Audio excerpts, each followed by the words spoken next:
Hello guys, welcome to RS Code Labs. Today we are going to discuss about wrapper classes and we will try to understand what are wrapper classes and also we would discuss about why do we need wrapper classes. Okay, wrapper classes.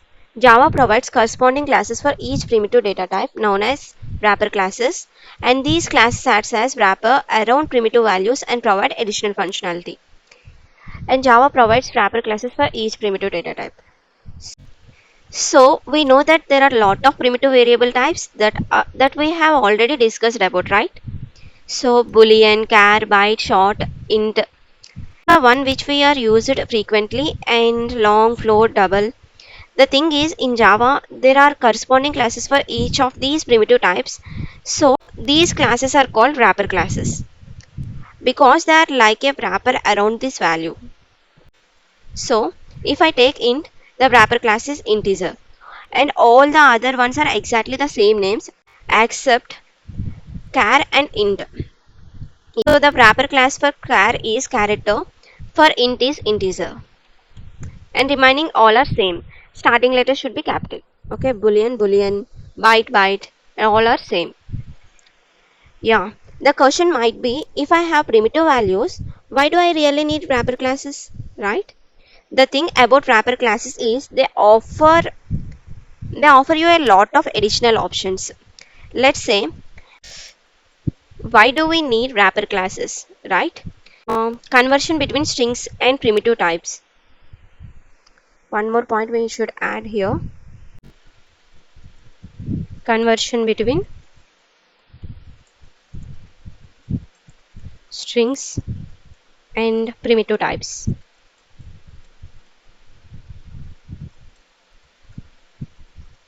Yeah, it is used to convert a string to a integer and also convert a string to a boolean as well.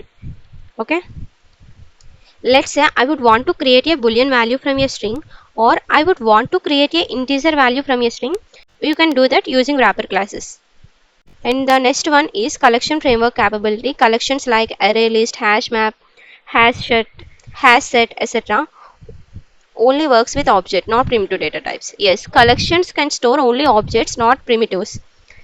The other things that wrapper classes provides a number of utility methods, and it is used for parsing, comparing and converting the values. So let's say I have a float and I would want the integer value of that specific float, so I can use the int value of method. So there are a lot of utility methods like this which is offered by the wrapper class. Okay, and next point is autoboxing and unboxing.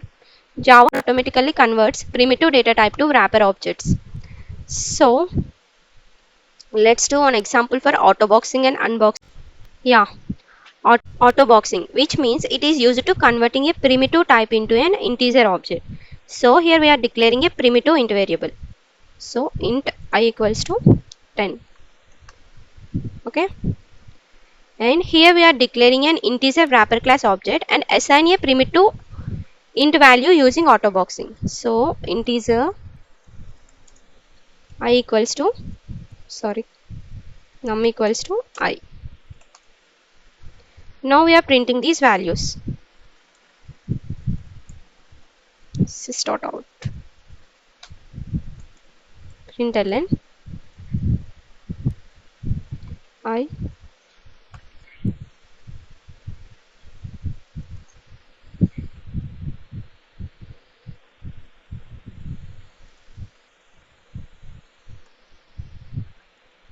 Num.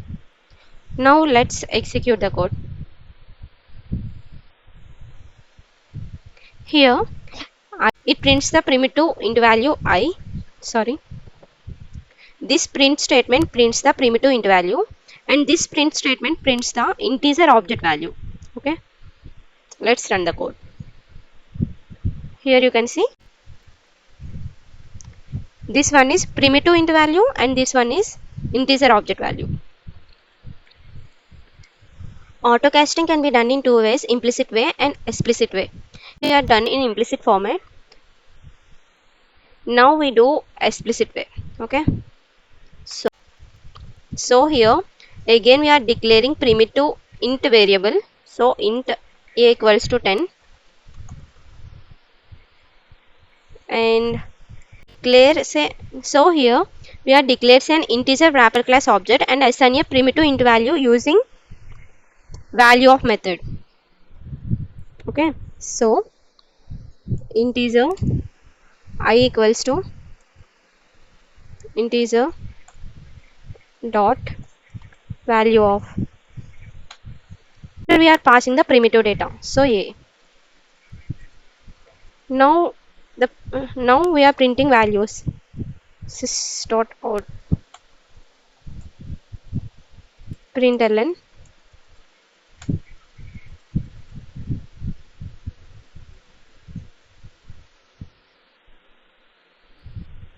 So here we are printing a value and again print one more printing statement. Here we are printing I value. So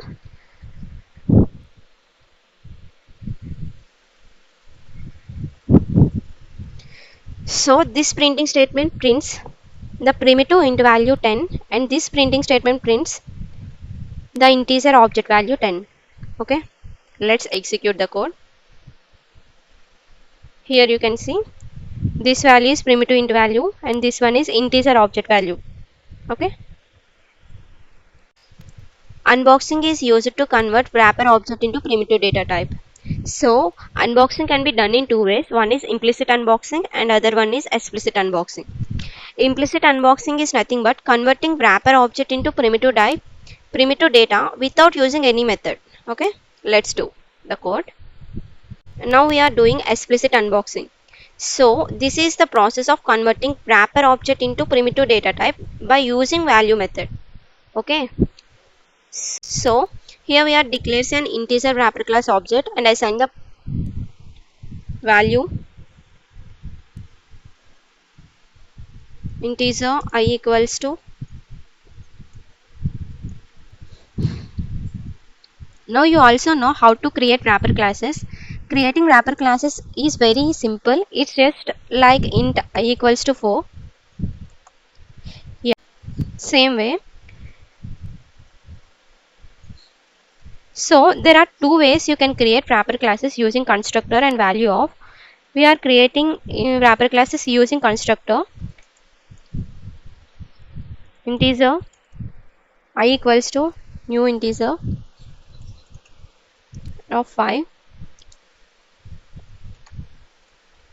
Now integer value is created with the value of 5. Now let's say I am creating another integer.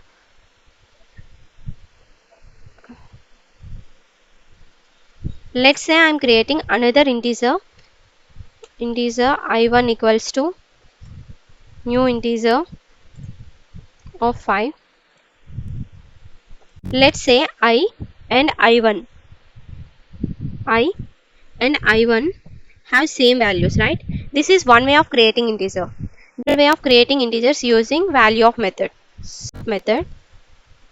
So using value of method, right?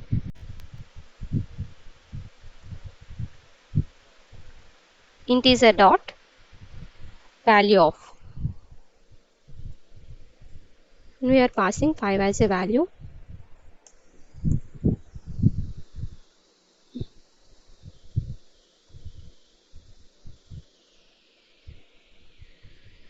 Okay.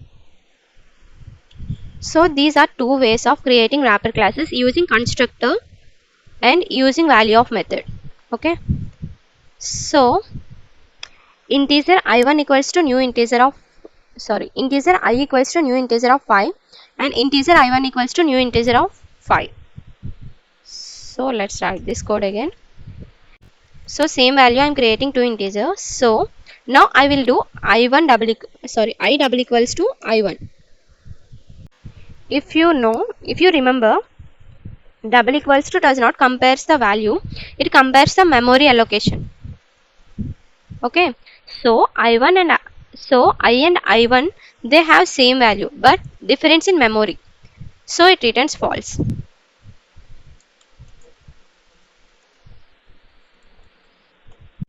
But again I am creating this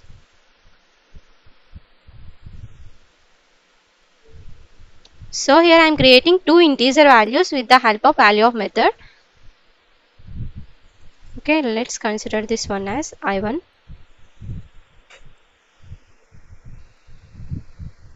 Spelling, turn off spelling check. Okay.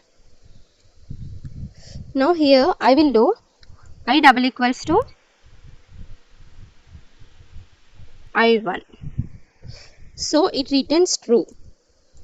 Why? Because one of the important things is, just like string classes, all the wrapper classes are also mutable. So that means once a value is assigned to them, you can't change it. What integer value of method does it okay. Why do I need to create another instance of the same value? I would check and reuse if there is an existing object of the integer with the same value. If the same value is already there, there is no need to create another object. It will store the value in the existing ones. So it returns true. And some of the useful methods in wrapper class, if you want to convert string to integer, then you use value of method.